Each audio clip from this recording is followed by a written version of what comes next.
All right. So this is one that we have saved up actually between us because you and I have not discussed this yet in any way. I think this is a really interesting story, and I am really eager to hear your thoughts on this. So with that, what do you think of this?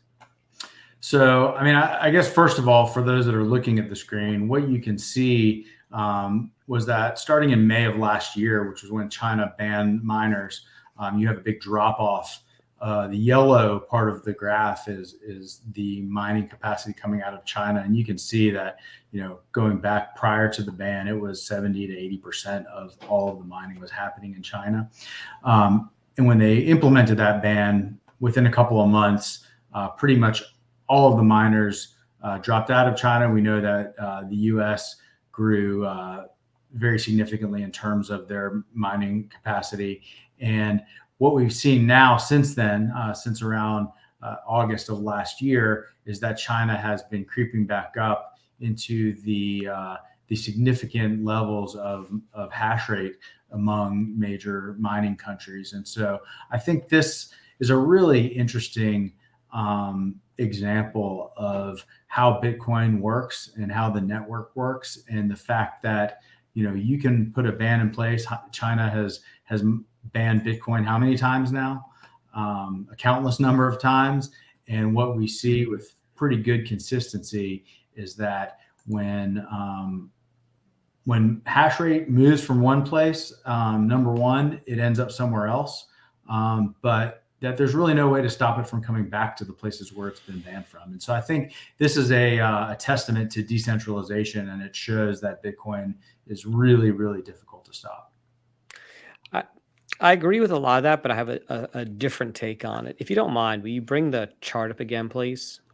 Sure. So what we see in the chart is that between July and August of last year, let's just say a 2-month period, Bitcoin mining went to zero in China. Do you agree that it appears to have gone to zero? It appears to have, yes. Okay. And then we see coming out of that a pretty rapid increase up to about, I think they're around 20% now, right? Which is a Yes. very significant number of computers. Do you have a guess as to how many Bitcoin miners are out there? How many actual computers are mining Bitcoin? Yeah, I don't know. Do you think it's more than 100,000? Probably, yes. I believe it's more than 100,000.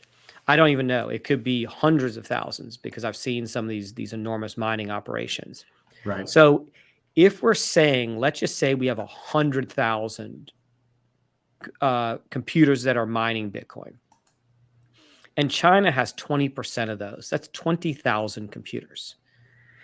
If the government of China did not want those 20,000 computers to be turned on, those computers would not be turned on. And I don't know if you agree with that or disagree with that. But that's my position, that it's hard to turn on 20,000 computers using significant amounts of energy in China after the government has essentially just banned it. I think that they could control a significant portion of it. I think some of it is just, you're going to have some people who are going out of their way to kind of hide what they're doing and to be able to kind of mine in secret, for lack of a better term. But I think, if the Chinese government wanted to root out the miners, they could find them and shut them down for sure. Right. So there maybe it's somewhere in between that people are doing this.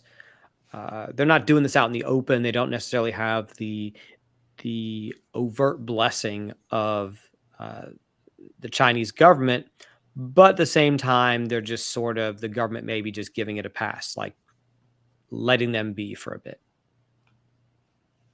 Yeah, I think that's probably accurate, that they are somewhat turning a blind eye to some of it, and some of it they can't see. And who knows, there could be even more that's not reported on here that they're just not able to know that where the mining is located. Yeah, I don't know. And, we also are assuming that this data is accurate, but I still think this is really, really stunning. And I think this is something to look out for. And I also know that when we consider that the hash rate is at an all-time high right now, that means that for China to have 20%, of the market, that's a significant number of machines. Maybe that was equal to if they had 35% of the hash rate. I don't know. It's a lot of machines have come online since July and August of 2021. Yeah, and by the way, this graph only goes through January of this year. So, assuming that there is some trend there, you can see it's kind of trending up as we get to the last part of last year and January of this year. So, I would think that we'll see that hash rate continue to go up until China decides to ban it again. Mm-hmm. And I think we can take two things from this: that either China is complicit in allowing the miners to be there, or these miners have, I just can't see how these miners could get that many miners up and not have some kind of approval. But I don't know how the different regions work there. I don't know how different provinces work. I don't know if this is out in the middle of nowhere in China. It's hard to say. I just think this is a really surprising thing that came out this week, and we need more data in order to really interpret it accurately. For sure. We'll be keeping an eye on this one for sure.